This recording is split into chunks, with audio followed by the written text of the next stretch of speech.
¿Querés que? Bueno. Bueno, y después ponemos. Buenas. Hola, están todos ahí medio como que no veo. No, yo diría que esperemos 5 minutos y ahí Dale. empezamos, tipo y 20 o y por ahí. Hola. Buenas, ¿cómo están? Buenas. Hola. Hola. ¿Todo bien?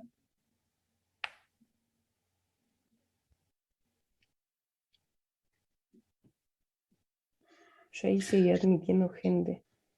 Sí, yo también. Por eso digo hasta y 20 más o menos y. Dale.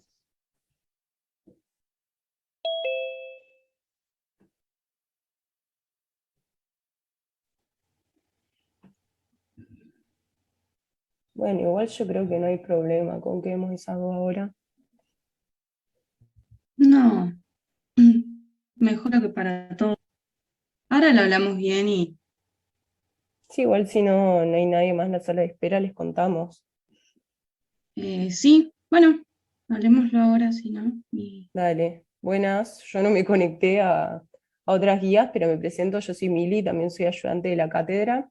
Y estuvimos hablando con Ceci recién y nos dijo que endotelio era para la próxima semana y nosotras armamos la guía de epitelio y endotelio juntas porque por ahí no eran tantos puntos. Así que la próxima clase, como nos dijo que el viernes ya tienen una evaluación, les puede quedar para repaso. Así que durante la semana, si tienen alguna duda o algo, lo pueden escribir y el miércoles lo podemos ver todos juntos otra vez. Yo no sé si. Bueno, yo soy Vicky también. Me conecté, pero creo que sin cámara. No sé si alguno pudo ver la guía de endotelio y si no, bueno, la vamos viendo todos juntos y de paso les queda para después sacarse las dudas y van a tener una clase más. No sé qué les parece igual. Si pudieron ver algo, si les parece mucho.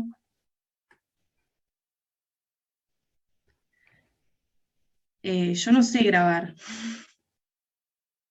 No sé, vos, Mili, ¿sabes?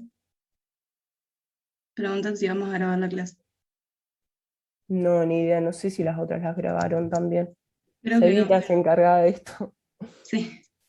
Em, no creo, pero bueno, subimos el Power a Facebook y cualquier cosa o cualquier duda que tengan nos pueden preguntar. Mal. ¿Qué onda con esta guía? ¿Cómo están? ¿La estuvieron viendo? ¿La hicieron o estuvieron leyendo las preguntas? ¿Algo?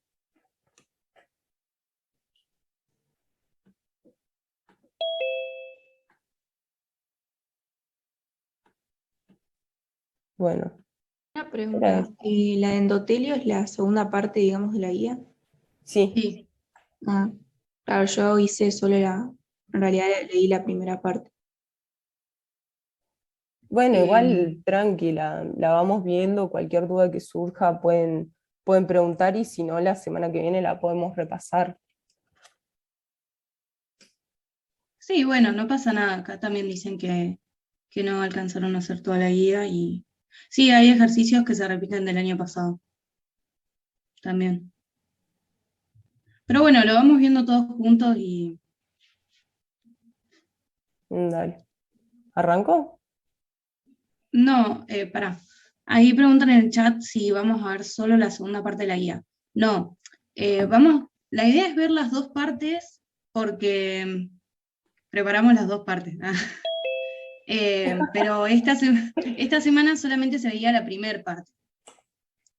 Pero bueno, por eso. Así la semana que viene tienen, tienen podemos conectarnos igual si ustedes quieren y lo necesitan y nos sacamos las dudas para el parcial que tienen el viernes, parcialito, algo así.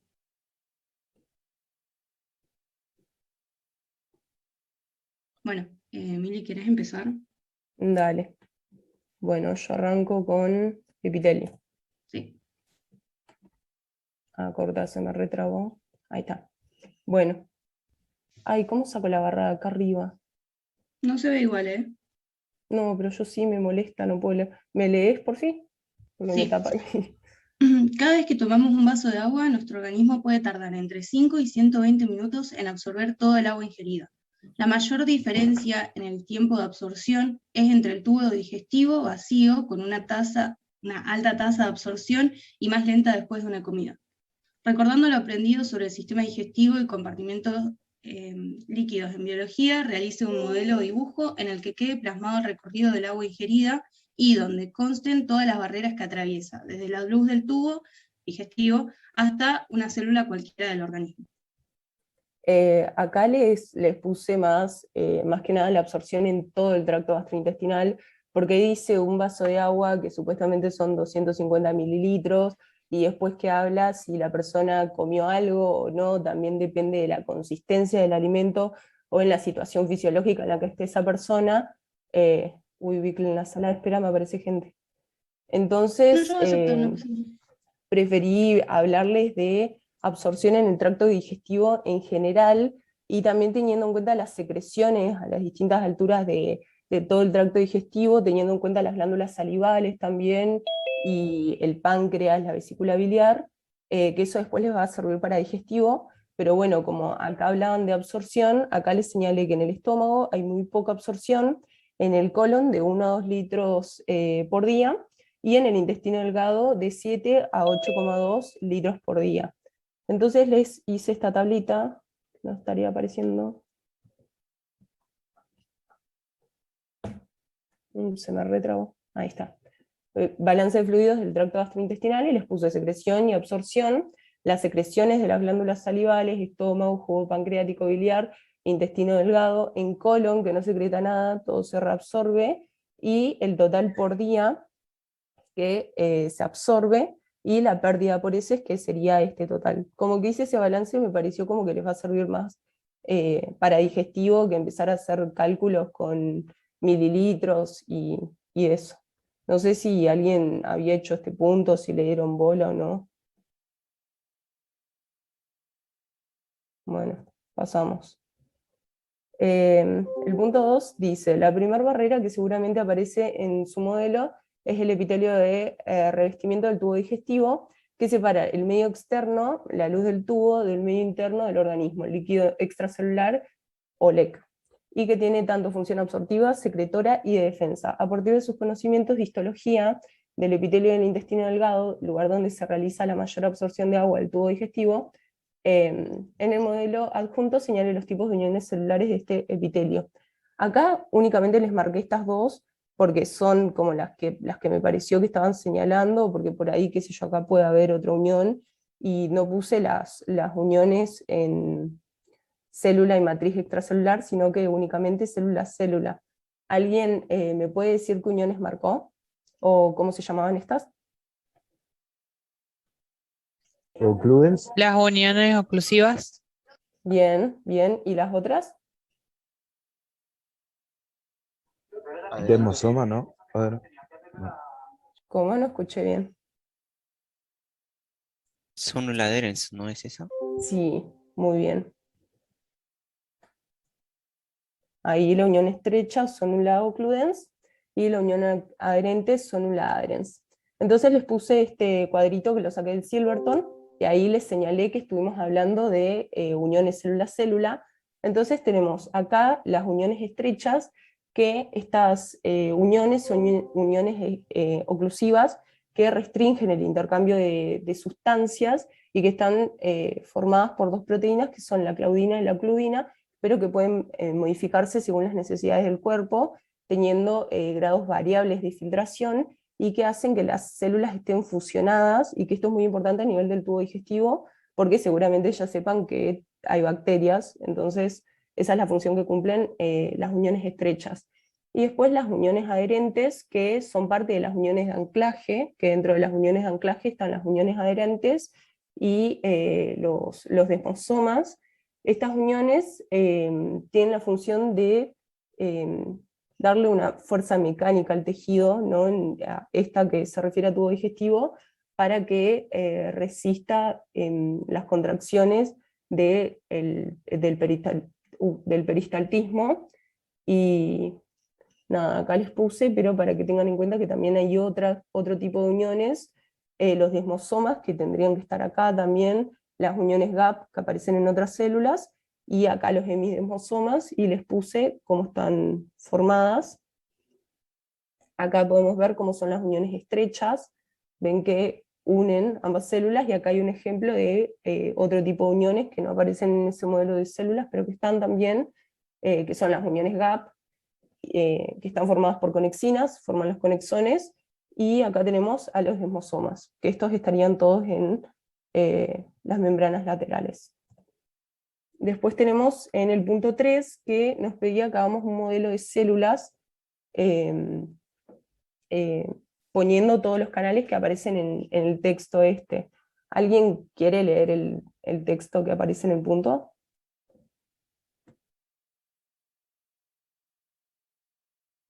Yo lo leo. Dale. En el enterocito ese, Sí, el que en el empieza. enterocito, el sodio.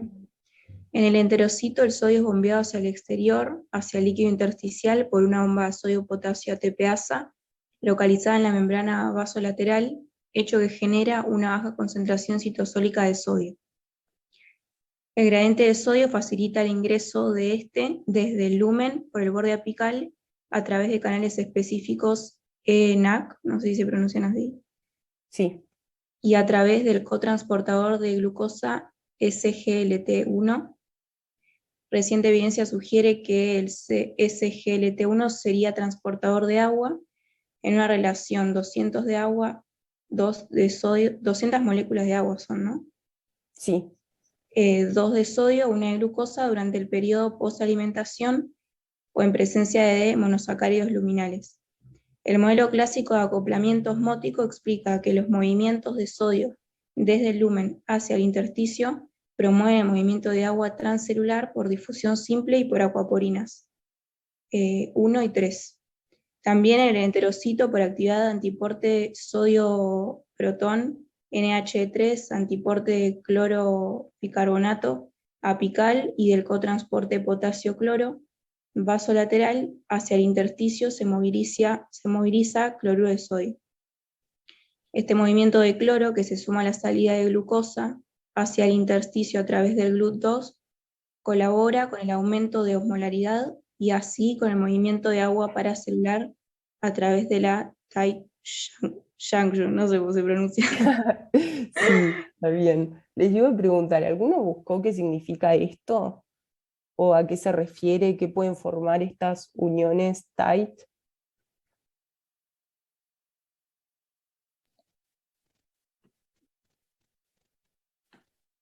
¿No? ¿Unas uniones estrechas o Claro, no? se referirían más a uniones, sí, uniones estrechas, uniones cerradas, que lo que van a formar, les puse, a ver, después les hice un cuadrito igual, pero acá, que las uniones tight van a formar los epitelios cerrados.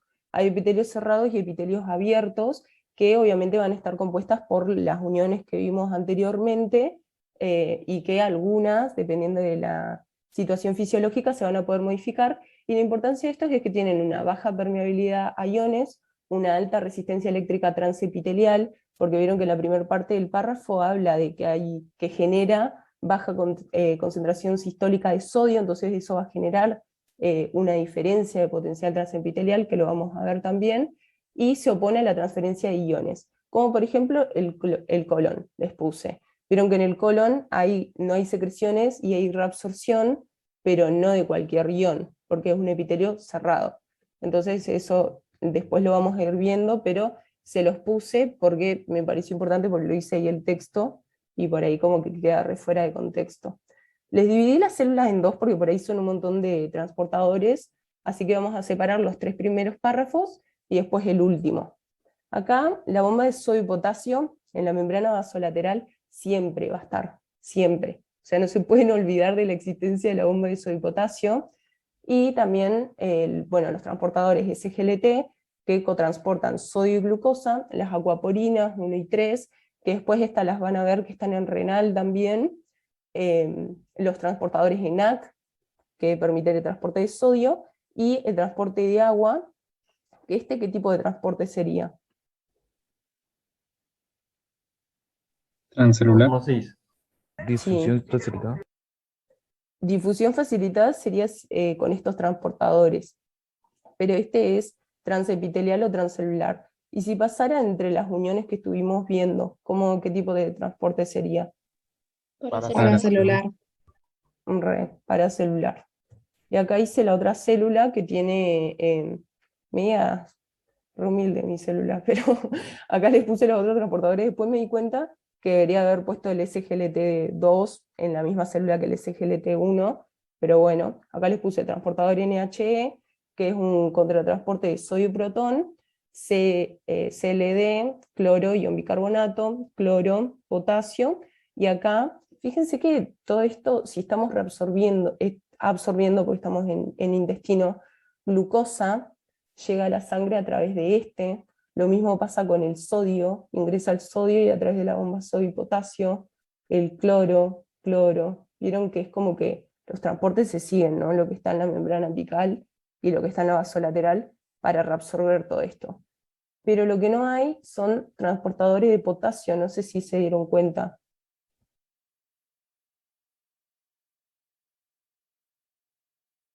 Y esto habla también de la permeabilidad selectiva que tiene la membrana.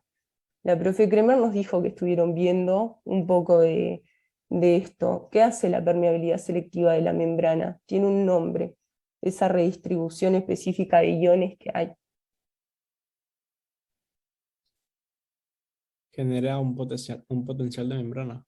Claro, el potencial de membrana, y a lo que me quería referir era lo del efecto Donan, que es la redistribución de iones por esta permeabilidad selectiva que tiene la membrana.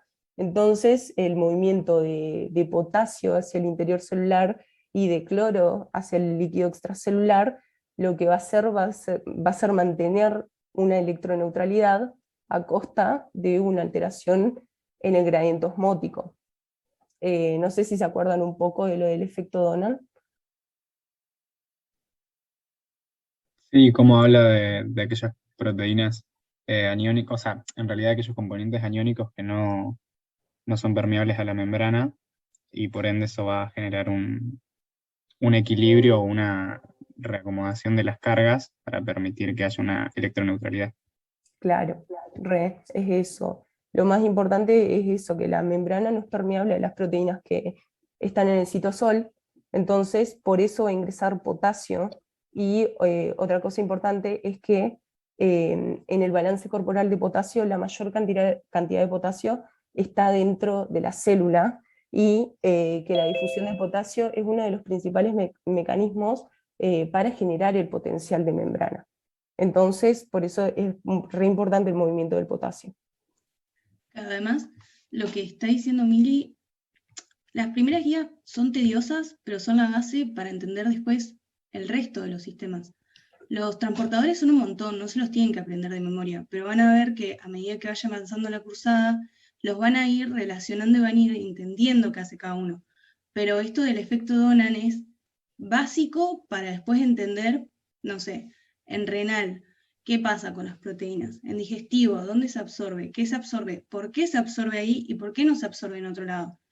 Ese es como lo fundamental de esta guía, que sería epitelio, digamos. Claro, y por ahí es un bardo ver todos los nombres específicos, pero bueno, van a ver que esto se repite en absolutamente todos los epitelios que vean, y tampoco es necesario que se sepan específicamente los nombres de todos, pero bueno, por lo menos a mí lo del efecto Donan me ayudó para entender el transporte de alguno de los iones. Por eso se los traía, y como Kremer nos dijo que lo estuvieron hablando. Bueno, ¿Pueden volver a repetir más o menos la definición de lo del efecto Donan? el efecto Donan es la redistribución de iones que se da por la permeabilidad selectiva que tiene la membrana. Y es un poco lo que decía Isaac, que en el líquido intracelular hay proteínas que por sus grupos funcionales tienen cargas negativas, entonces el movimiento de potasio y cloro van a ser los que equilibren esas cargas de un lado y otro de la célula para mantener esta electroneutralidad. Entonces es la redistribución de iones para mantener la electroneutralidad. Gracias. Bueno, ¿seguimos? Bueno, ahí les ponen, no sé, esto. Una de las consecuencias del movimiento de sodio en el epitelio digestivo renal es la generación de una diferencia de potencial transepitelial. Observando la célula intestinal del ítem 2, que ahí se lo vuelvo a poner, con los componentes que dibujó, ¿puede explicar la generación de una diferencia de potencial transepitelial y puede impactar sobre algún proceso de transporte esta diferencia de potencial? Justifique. Así que yo primero, antes de empezar a desarrollar todo eso, les traje una definición de diferencia de potencial transepitelial.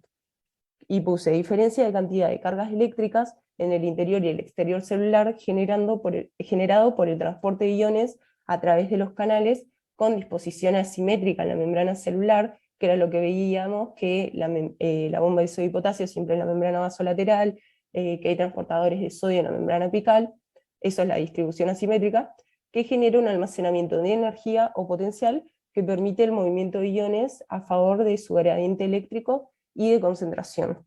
Entonces, en el dibujito que vimos antes, ¿cuál de las uniones, las adherentes o las otras que habíamos visto, cuál de esas dos se puede modificar para generar un potencial transepitelial, o cuál de esas genera un potencial transepitelial? La occludens, o sea, la zona occludens. Las adherentes. Claro, sí, las uniones adherentes. Son las uniones adherentes porque las uniones estrechas que estaban formadas por las claudinas y las gluinas, ¿se acuerdan que les dije que se pueden modificar según las condiciones fisiológicas? En cambio, las uniones de anclaje, que ahí estaban las uniones adherentes, esas como tienen de función la resistencia mecánica, esas uniones tienen que estar siempre así para que se mantenga normal el epitelio del intestino, y no pasen, por ejemplo, las bacterias que hablábamos que estaban en el tubo digestivo. Y bueno, la otra pregunta que hace es si puede explicar si puede impactar sobre algún proceso de transporte esta diferencia de potencial. ¿A ustedes qué les parece?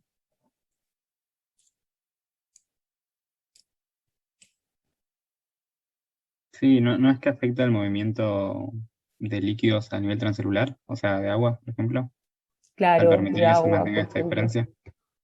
Sí, sí. Y también de iones, como por eso les hice referencia al efecto Donald, porque si hay transportadores o hay uniones que, no sé, por ejemplo, que tienen cargas negativas y no permiten el paso de iones negativos, o la simetría de estos transportadores permiten el paso de iones positivos, eso es lo que va a ir generando la diferencia de potencial transepitelial. Y les traje como este dibujito. Por ejemplo, acá esto, supongamos, ¿no?, que es paso de potasio, únicamente paso de potasio, potasio.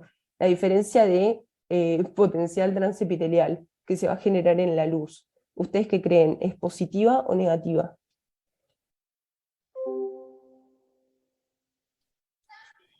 Negativa. Muy bien, negativa. Es negativa.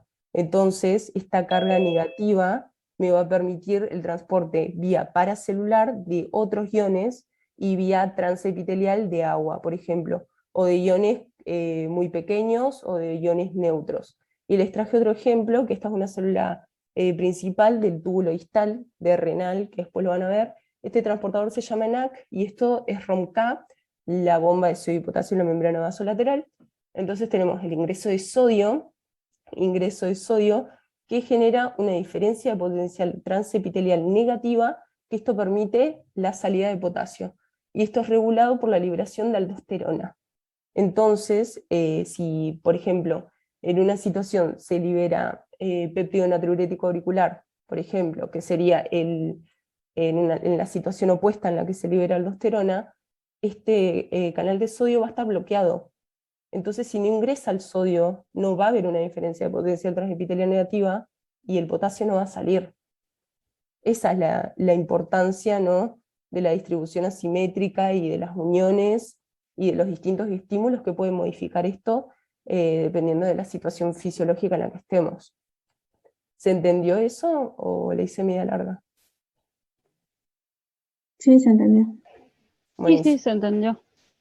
Dale, seguimos. Bueno, esto es re largo.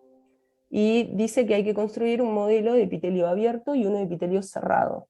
Esto después lo van a ir viendo en cada sistema específico, en renal, en digestivo. Yo les había puesto un ejemplo, pero bueno, les hice un cuadrito para comparar esto. Acá, bueno, puse epitelio cerrado, epitelio abierto, y los comparé a ambos, y fíjense en el colon y en el duodeno, que en el duodeno absorbemos mucho más, y bueno, ahí van a estar las distintas uniones que vimos anteriormente, los transportadores, que eso lo van a ver más específico cuando vayan viendo sistema por sistema. No sé si alguno hizo algún modelo de célula o no.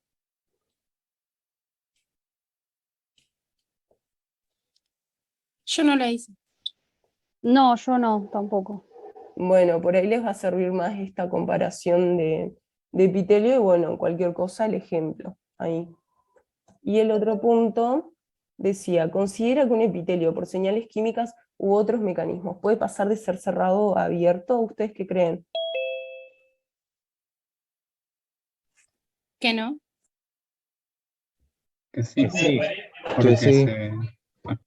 Sí, para mí sí. Sí, re. Como lo que vimos, el ejemplo que les di antes de del túbulo distal renal, por ejemplo, si hay aldosterona va a ser más permeable al sodio, que todos los epitelios ya de por sí son selectivamente permeables al sodio, va a ser más permeable al sodio en una situación en la que haya una hipovolemia, por ejemplo, o haya un aumento de la osmolaridad, y cuando haya una hipervolemia, que se libere el péptido natriurético auricular, ese transportador de sodio se va a cerrar porque no voy a necesitar absorber más agua, entonces se va a ir modificando. ¿Ustedes encontraron algún ejemplo, los que me dijeron que sí? Sí, sería el mismo, pero por la vía renina-angiotensina-aldosterona, Claro, que regularía esa mayor concentración de la orina a nivel miccional. sí, ese es un ejemplo. Y el No. otro que puse, Te hago sí, una pregunta. ¿Esto todo es del ejemplo que pusiste en la luz renal positiva con esto del sodio y el potasio?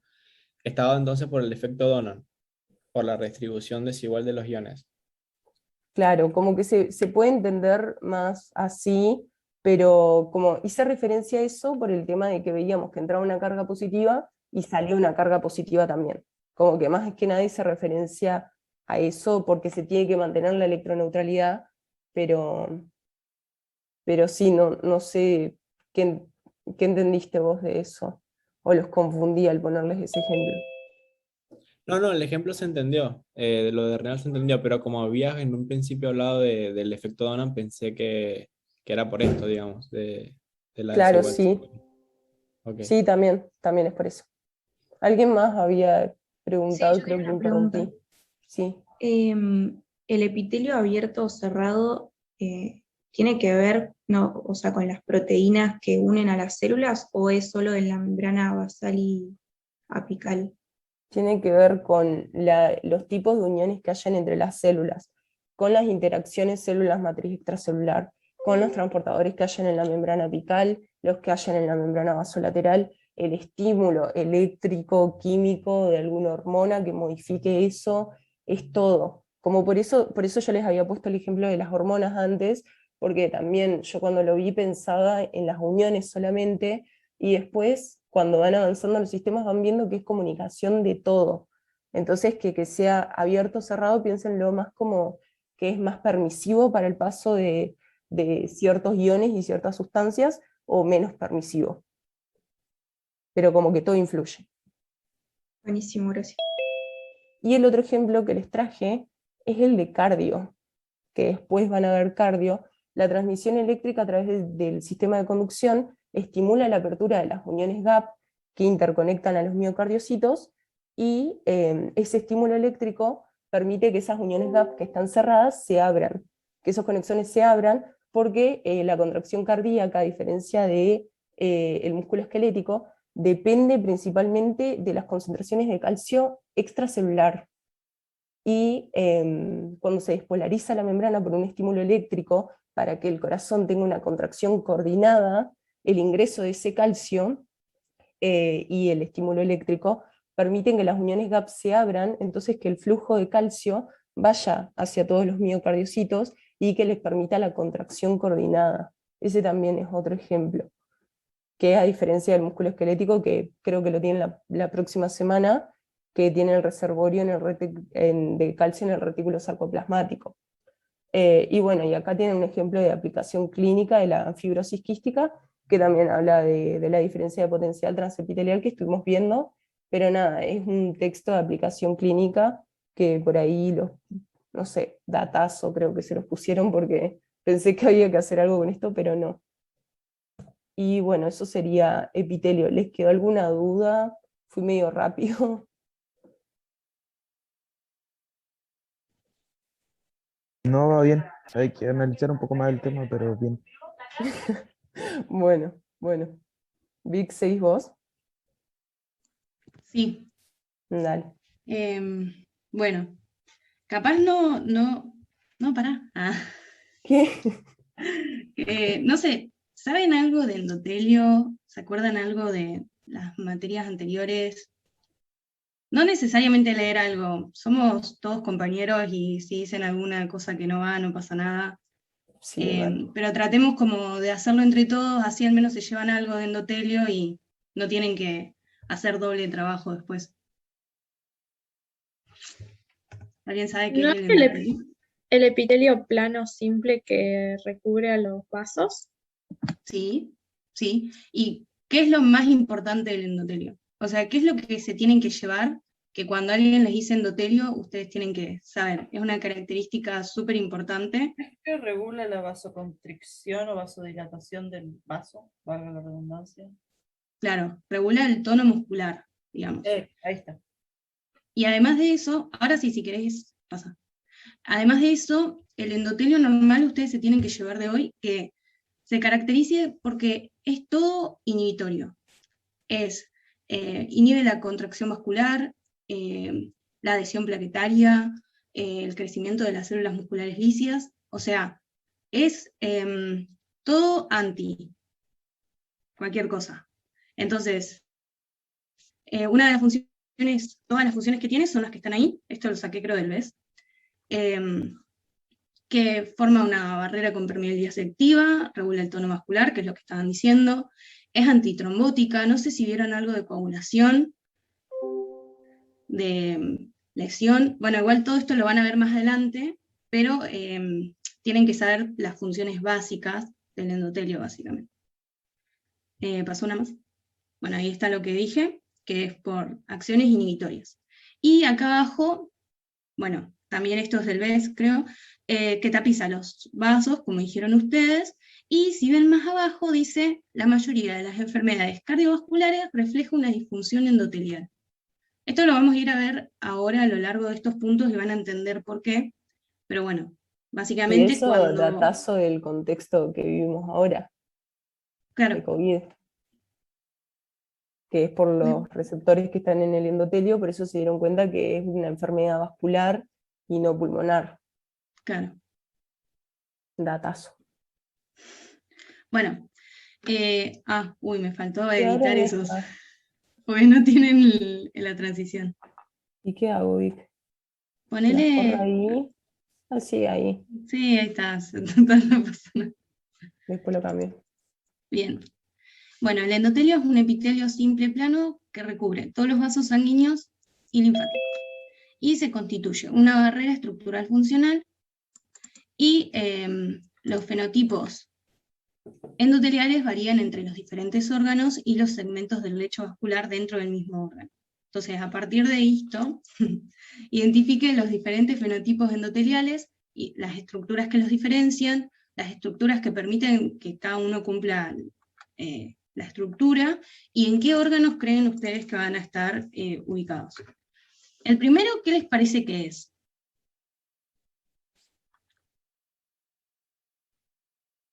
Epitelio plano vaso simple. linfático? Sí, es un vaso linfático. Está bien. El epitelio simple lo van a tener todos, porque esa es la característica del endotelio. Lo que vamos a ver ahora es los diferentes tipos de endotelio, y bueno, si es linfático, bueno, va a estar en el vaso linfático.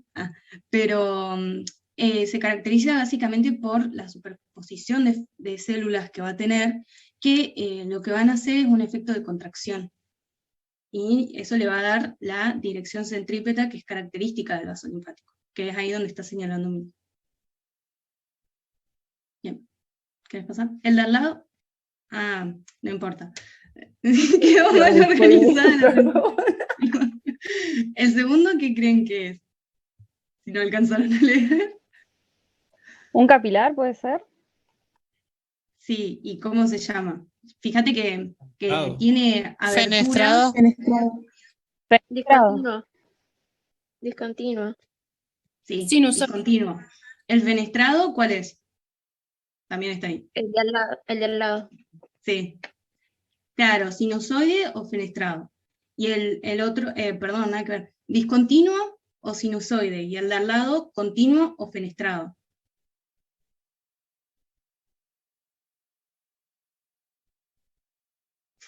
Bueno, ¿y el último? Continuo. Bien. ¿Y dónde creen que va a estar el sinusoide? Bueno, y de los otros ya está puesto, pero ¿dónde creen que va a estar el sinusoide y por qué creen que va a estar ahí? A nivel hepático, Bien, ¿y por qué? porque se necesita un filtrado para detoxificación de los componentes de la sangre y tiene que Claro. pasar al nivel de las células adyacentes. Claro. Y los poros le van a dar la posibilidad de que pasen esas sustancias o moléculas más grandes. Y el continuo ahí dice que está en los órganos involucrados en filtración y secreción. ¿Qué dirían ustedes? O por ejemplo el último que dice barrera hematoencefálica. ¿Por qué la barrera hematoencefálica para ustedes tiene que ser continuo y no tener tanta permeabilidad como un sinusoide, poner? Para regular, o sea, es más estricto la regulación de lo que entra. Claro. Para que no pasen toxinas, por ejemplo. Claro, y además, como estuvimos viendo antes, si pasan proteínas o más sustancias que no tienen que pasar, ¿qué pasa con ese potencial que va a haber ahí? Se pierde. Claro, se va a Aumenta el desregular volumen. y va a perder la función, además de que la barrera hematoencefálica tiene que ser súper específica. Vic, ¿puedo decir algo? ¿Sí? También lo que les había dicho del potasio, que es uno de los principales mecanismos para la generación del potencial de membrana, más en el sistema nervioso, los iones positivos o negativos tienen mucho efecto porque es un tejido excitable, igual que en el músculo esquelético. Si se permitiera libre el paso de cualquier ion, la neurona estaría generando potenciales de acción constantemente, y eso es un mecanismo muy regulado. Y lo que quería agregar de los sinusoides también es que el hígado sintetiza muchísimas proteínas, todas prácticamente, el 50% de la albúmina que hay en plasma es sintetizada por el hígado, y la albúmina es la proteína más grande que tenemos, entonces tiene que tener unos espacios grandes para pasar, claro.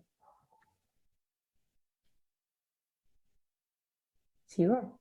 Sí, ahí bueno, después puse la Parece, referencia. Sí, perdón. parece que es sinusoide también hay en el vaso. Sí. Sí. Como para, y el espacio me imagino que debe ser para que pasen los glóbulos rojos ya así viejos o detritos celulares. Claro, o para que también pasen las células dendríticas, por ejemplo, que son el nexo entre la inmunidad innata y la adquirida, que las células dendríticas son células presentadoras de antígeno, entonces tienen que llegar hasta el vaso para generar esos centros germinativos. Claro, porque el vaso, bueno, ya lo vieron, pero es un órgano linfático también, que eso también lo van a volver a ver en inmune. Muy bien, sí. Y bueno, después puse las estructuras que la verdad, si quieren las decimos, pero... Ahí están. Ahí está. ¿Les quedó alguna duda de esto? Una pregunta, la flecha ahí en el capilar linfático está señalando algo. ¿Esos son los filamentos de anclaje? Sí. Sí, sí. Bien. Y eso le permite como adherirse a las células de los tejidos o algo así, ¿no? Claro, permite que lo que hace es que se ancle el vaso y el tejido linfático. Entonces quede todo unido y la válvula se puede abrir para que pase. No sé si se entiende. Claro, porque el linfático es re importante para el drenaje. Si hay un Además, aumento de la presión hidrostática, por ejemplo, o una disminución de la presión oncótica, y se empieza a filtrar líquido, ese líquido que forma un edema genera que ese vaso se abra y permita el ingreso de todo eso, y eso vuelva a la circulación sanguínea y no se acumule. claro, esa es la característica de, que tiene la dirección centrípeta. Una consulta. Sí.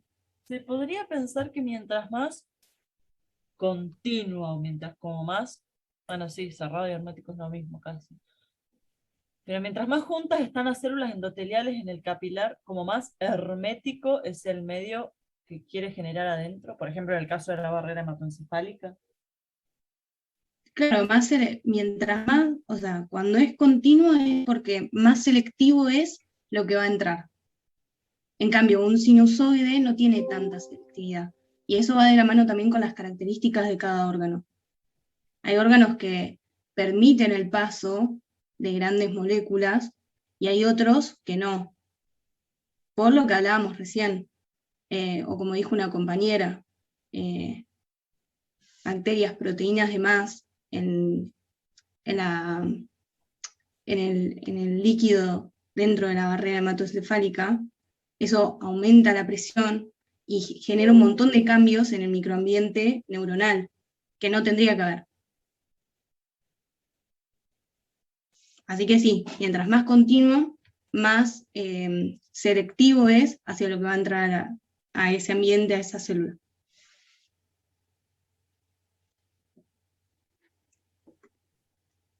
¿Algo más, Mili? No sé. ¿Sigo? ¿Sí? No sé, ¿algo más? Ahí es la explicación de los filamentos de anclaje. Sí. Bien. Bueno, ¿alguien quiere leerlo al texto? No sé si lo leyeron. Está re largo. Sí, es re largo eso. Pero bueno, dice, el capilar vascular está constituido por células endoteliales planas, las cuales son de menor grosor que las encontradas en el resto de la circulación, y pueden presentar pericitos o células de Rouget, creo que sí, que los rodean y regulan los cambios en el calibre de los capilares. La membrana basal, tipo matriz extracelular especializada en las superficies y los conductos epiteliales, dan soporte y constituyen un factor limitante de la permeabilidad capilar. Por el lado luminal, el glicocálix ayuda a mantener la integridad de la barrera. Lea el texto y bueno, tenías que hacer un modelo a partir de lo que dice el texto.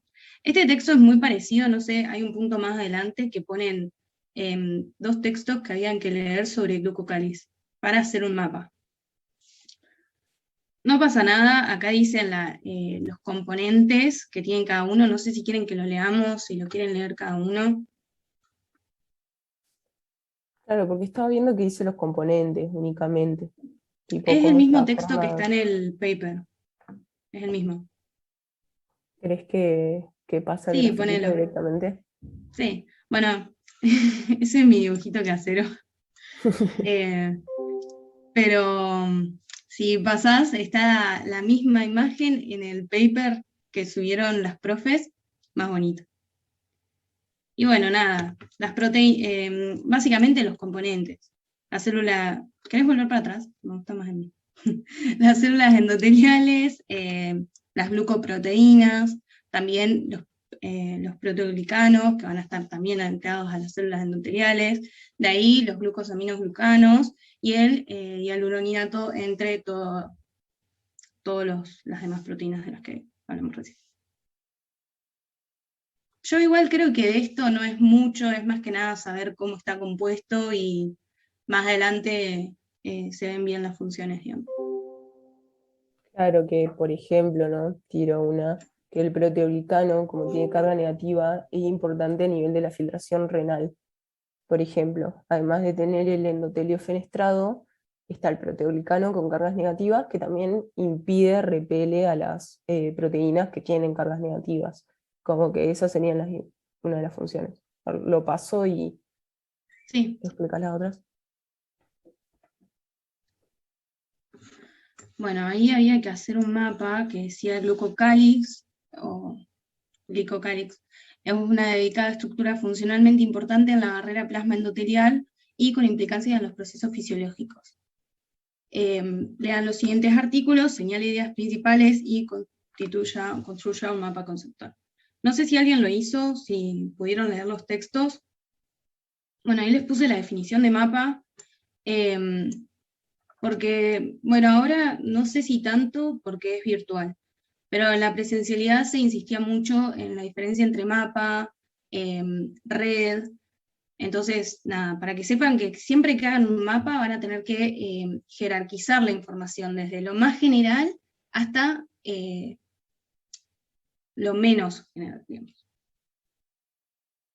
Y bueno, yo hice un modelo, la idea era que, bueno, que ustedes hagan su propio mapa, hice una parte nomás, después, para ¿Lo que ustedes pasó? después... Vos Sí, avísame, sí. porque... Uy. Sí, tiro todo el carajo. Ahí está. Bueno, ven, la idea sería esa, que el endotelio está recubierto por una en la cara luminal por un glucocálix, entonces lo dividís. Lo más general, estructura, función, factores que lo dañan, consecuencias. Esto está todo en el texto, la idea es que ustedes puedan jerarquizar esta información. También les va a servir para después cuando lean un texto saber qué es lo importante y qué es lo que está de relleno. Entonces, bueno, yo acá puse glucoproteínas, proteoglucanos, glucosaminoglucanos. Bueno, ¿qué son? Son proteínas cortas y cadenas laterales de azúcares ramificados anclados a las células endoteliales.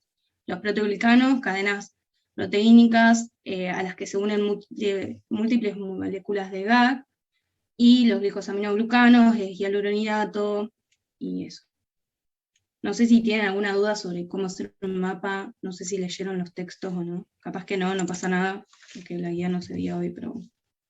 Está bueno que Vic traiga esto acá porque les va a servir para las backup, que me escribieron algunos por el tema de las backup, que pueden llegar a pedirles un mapa, ¿no? Yo una vez, casi terminando la materia, me fui a Recu una backup, porque no seguí la consigna, y que es diferente un mapa que una red. Tipo, esta sería la estructura del mapa. Tremendo que Claro, los por redes, eso. yo ni lo sabía. Te hubiese Sí, hecho una red conceptual nomás. Claro, yo también, yo cometí ese error varios tiempos hasta que entendí que era un mapa, así que no hay drama. Claro, La idea es que como- puedan entenderlo y si les sirve para estudiar es un buen recurso porque jerarquiza todo. O sea, ahí van a poner lo más importante, lo que tienen que saber sí o sí de cada estructura que ustedes están poniendo. Con función lo mismo. Hay unos cuadritos en el paper que están buenos y ahí también están jerarquizando. Bueno, pero Si está querés bueno pasar. ver la estructura. Muy bien. Ahí está. Bueno, los cambios en la permeabilidad del endotelio capilar se producen por distintos mecanismos, entre ellos la lesión endotelial directa por quemaduras, traumatismos, tóxicos exógenos o lesiones químicas. Contracción de las células endoteliales mediadas por mensajeros químicos, modificación de las uniones endoteliales por mensajeros químicos, transcitosis aumentada por acción de los mensajeros. Los mensajeros más importantes que modifican la permeabilidad capilar son histamina, leucotrienos, prostaglandinas, TNF, sustancia pradicinina y el factor de crecimiento endotelial vascular. Entonces había que analizar los modelos que había ahí y decir qué tenían en común y había que escribir una conclusión. No sé si alguien lo sabe bien qué hace, por ejemplo, el factor de necrosis tumoral, o si vieron los dibujos. No, ni ahí. Apenas llegué a leer lo anterior. Nada, está bien.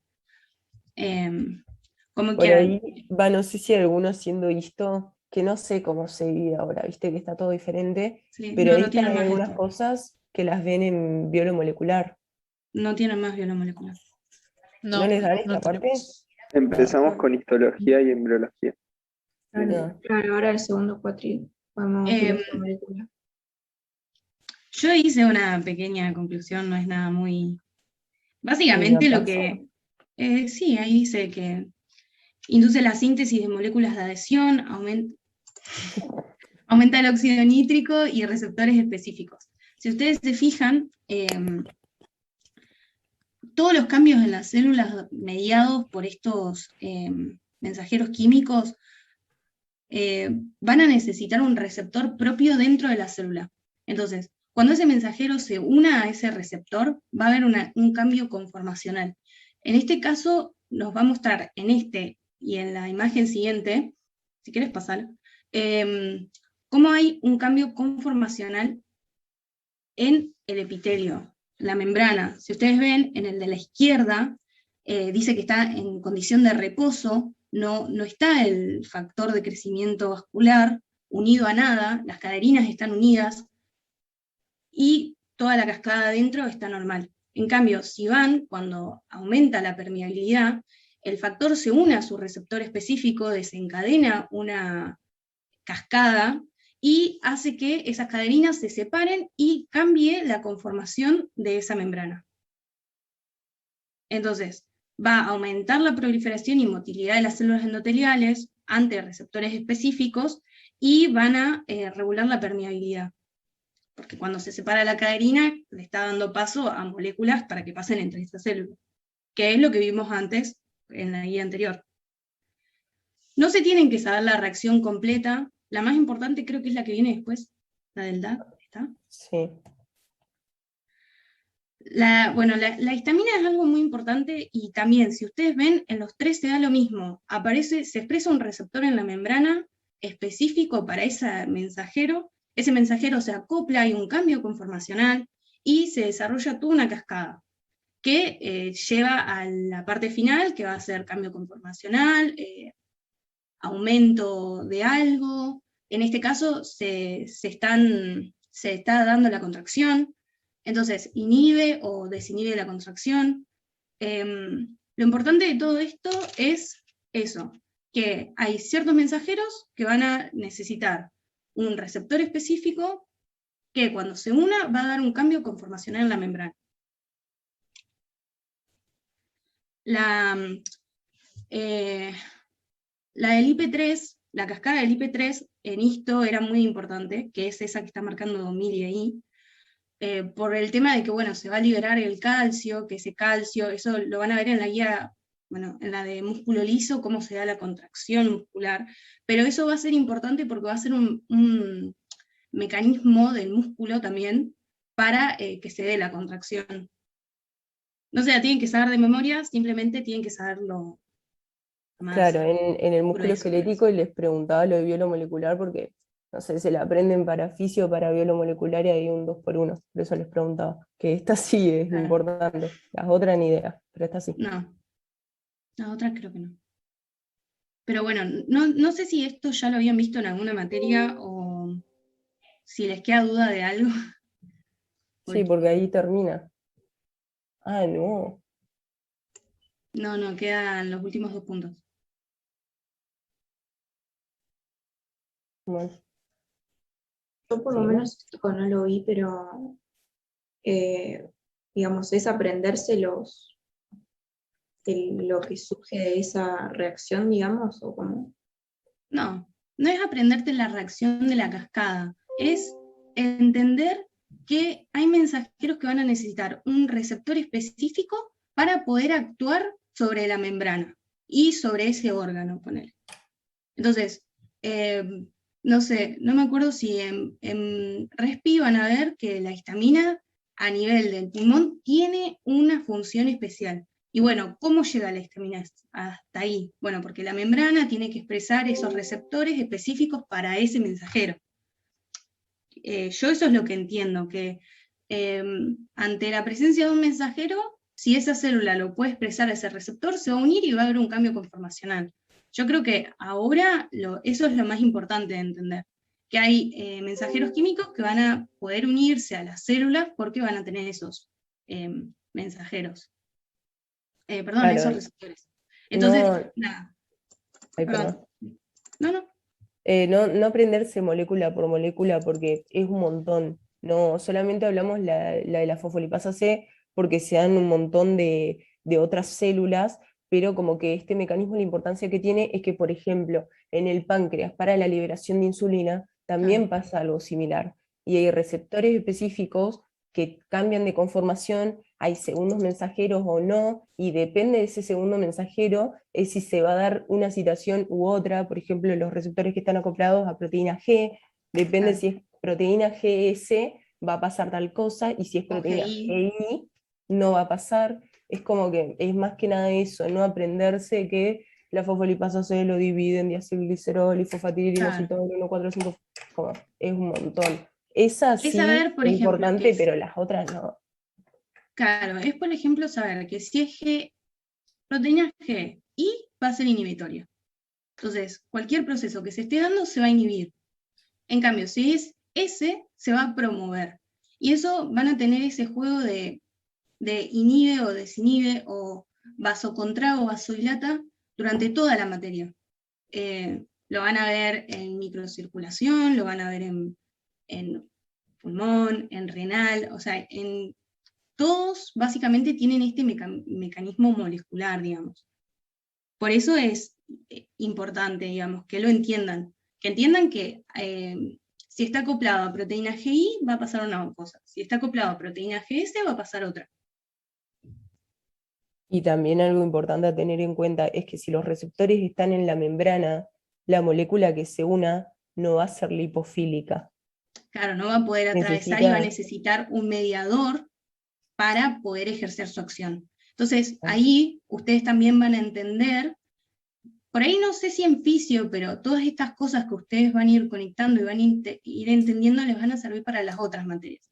Entonces van a ir entendiendo que por ahí si no está ese receptor, la acción no se va a poder llevar a cabo. Entonces van a haber consecuencias a nivel funcional, porque algo que tendría que estar pasando no se está expresando ese receptor. Muchas veces los problemas, nosotros vemos lo macro, hasta histo, por ejemplo, ahora que no tienen biolomolecular, pero pasan un montón de reacciones moleculares antes de que se vea lo macro.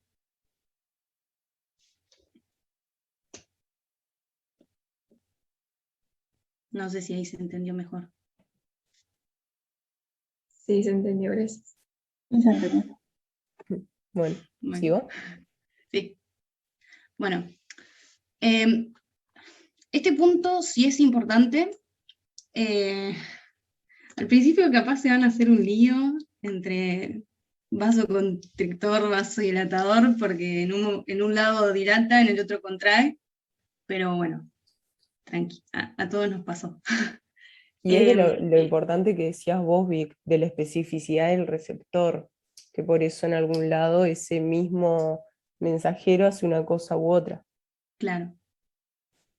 Bueno, este es el último punto y dice, actualmente sabemos que el endotelio, además de ser una barrera física entre la sangre y la capa media de los vasos o tejidos, en el caso de los capitales, sintetiza y libera sustancias diversas con diversas acciones biológicas, como en la tabla adjunta.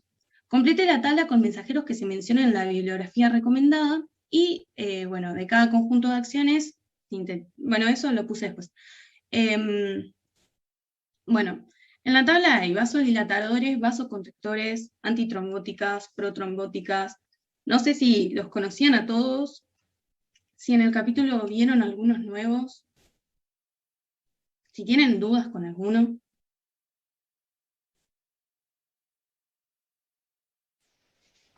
Sí, yo quería saber, viéndolo ahora rapidito, ¿qué es el FHDE? Ese no lo había visto. A ver, porque yo tampoco me los acuerdo todos. No, es el ya... factor En hiperporalidad. donde está. Ah, lo dice abajo, es verdad. Listo, no lo había visto, gracias. Factor hipopolarizante dependiente del endotelio. Recomendación, bueno, hay algunos que no los van a escuchar nombrar capaz. Lo más importante es óxido nítrico de cabeza. O sea, el óxido nítrico está en todas partes, tiene liberación pulsátil, o sea, se está liberando todo el tiempo por el endotelio. Y si se fijan, el de necrosis tumoral también, las prostaglandinas y los tromboxanos, el tromboxano es básico para la cascada de coagulación, que la van a ver más adelante. La angiotensina 2 y la angiotensina 1 también, el angiotensinógeno. Bueno, son casi todos, salvo ese FHDE, que no sé qué es. Ese estimula la óxido nítrico sintetasa, así que termina generando un aumento de óxido nítrico. Genial, listo, sí es importante. Qué grande. Pero no, sí, no sí. lo ves así. Para mí los No. claves son los que pusiste en el cuadrito que te mandaste después. Bueno, yo ahí puse un cuadro, pásalo si quieres. Esto lo saqué de un rejunte, tipo Silverton, Best, creo que leí el Boron y el Guyton también. Bueno, todos. Estos los van a ver en todos lados en realidad. Más que nada los procoagulantes, todo lo que es factor tisular, factor von Willebrand, la acción plaquetaria. ¿Qué estuvimos hablando? De que el endotelio es anti todo. Entonces, cuando haya una disfunción endotelial, disfunción endotelial sería que hay algo que no está funcionando bien. El endotelio pierde sus propiedades anti todo. Entonces empieza a expresar un montón de factores que son nocivos, porque el cuerpo no está acostumbrado a eso, el sistema no está acostumbrado a eso. Entonces se van a empezar a expresar factores del endotelio, que eso lo van a ver más adelante en coagulación, pero de ahora ya van sabiendo que hay factores como el tisular, el de von Willebrand o el de acción plaquetaria, que van a ser los que van a activar la cascada de coagulación. Van a promover la migración de leucocitos y plaquetas, de formación de células vasculares musculares lisas. Entonces, por eso es importante, digamos, saber cuáles son procoagulantes, por ejemplo. Porque vos ya sabés que si esa proteína se está expresando, es porque hay algo que está mal. Hay algo que, porque no se tiene que expresar en un endotelio normal, por ejemplo, el factor von Willebrand. Y bueno, después les va a servir saber cuáles son las vasoconstrictoras, que ahora en el punto que sigue había que mencionar la más importante de cada una. Eso les va a ayudar a entender por qué cuando está esa en circulación, por ejemplo, va a haber vasoconstricción o vasodilatación, por ejemplo. No sé si ¿saben cuál es el vasodilatador por excelencia? ¿El óxido nítrico? Sí. ¿Y sabes por qué? No. Porque no necesita receptor, o sea, porque difunde directamente a través de la membrana al núcleo. Claro. Además, lo que dije recién, se libera de forma pulsátil, o sea, todo el tiempo de forma continua. Es el que es responsable de mantener el tono vascular, con predominio vasodilatador, obviamente. Que bueno, además va a tener el óxido nítrico, tiene efectos antioxidantes, antiinflamatorios, de agregación plaquetaria, inhibe la migración de las células también, y es antiapoptótica. Pero sí, muy bien. ¿Y la vasoconstrictora?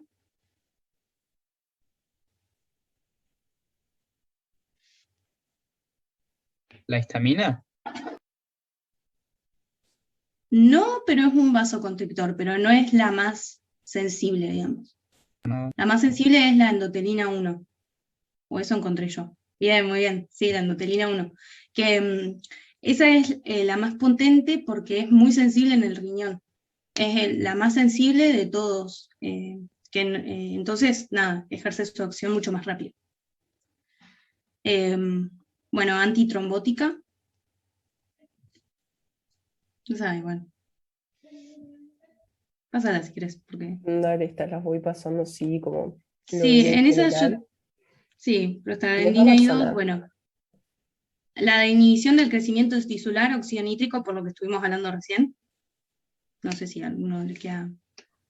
Porque no solamente el óxido nítrico lo que hace es inhibir la proliferación de las células musculares lisas vasculares, sino también la síntesis de colágeno y de proteínas.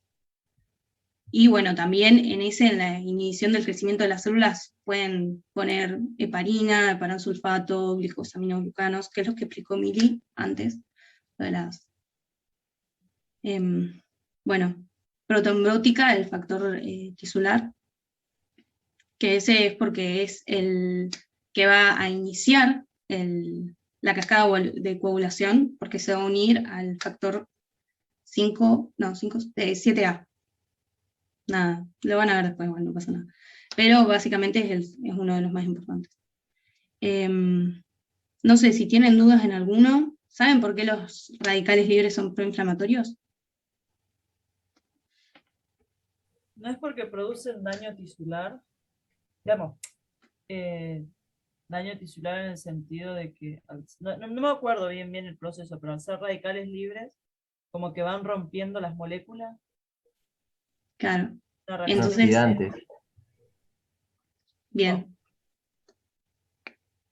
Claro, pueden interactuar con las cargas negativas y eso provoca una destrucción en el tejido, está bien. Claro, además inhiben, o sea, inactivan al óxido nítrico, los radicales libres. Y bueno, la interleuquina 1, porque es la citoquina inflamatoria que estimula muchas cosas. Bueno, y acá lo que había que hacer era poner el balance según en el estado fisiológico. ¿Alguien se anima? En el vasodilatador el balance va a estar aumentado o disminuido, o igual.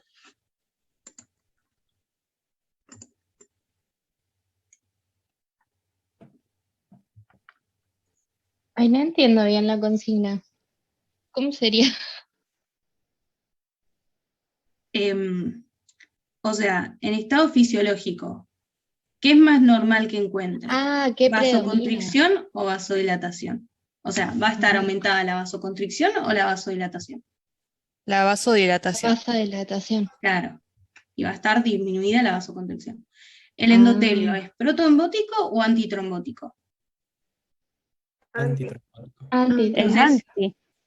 Entonces va a estar aumentado el antitrombótico y disminuido el protrombótico. ¿Va a estar promoviendo el crecimiento celular o inhibiéndolo? Inhibiéndolo. Promoviendo, creería. No, inhibiéndolo. Porque ¿qué va a estar en circulación la mayor cantidad del tiempo? Glóbulos rojos. Nada que ver. Óxido nítrico. Claro, el óxido nítrico. Ah, el óxido nítrico. Y el óxido nítrico es como el endotelio. Por si quieren acordárselo así, yo me lo acuerdo así a veces. Y bueno, el estado proinflamatorio y antiinflamatorio. Antiinflamatorio. Bien, también, por lo mismo, por la presencia del óxido nítrico. Y bueno, si pasás una vez más, ahí está lo último. Que esto creo que es del Silverstone, lo que hablamos durante toda la guía.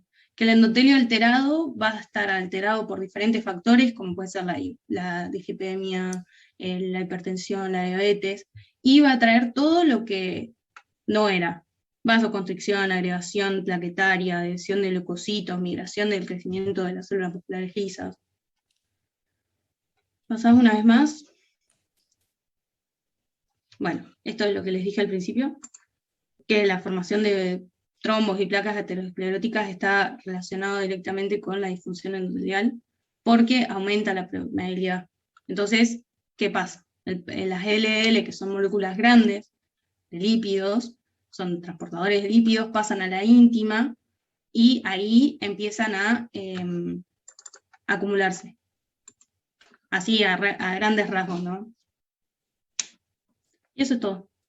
No sé si no entendieron algo, si quieren que repitamos algo. Sé que la guía por ahí no la vieron, no sé si se llevan algo nuevo. Sí, por ahí estos temas son medio Yo calculo feos. que va a haber más consultas la semana que viene cuando lo podamos leer. Sí. Igual el Power se lo subimos, no hay drama.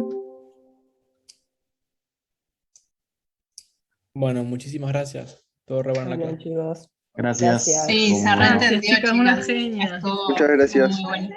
Gracias. Muchas gracias. Bueno, chicos. Chau, chicas. Nos vemos. Nos vemos. Chao, Chao, gracias. gracias, chicas. Adiós.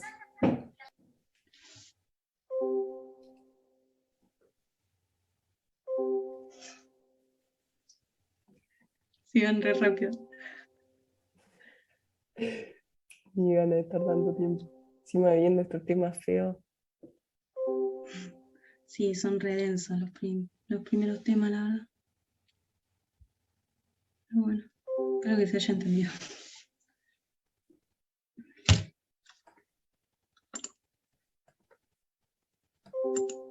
Yo estoy sacando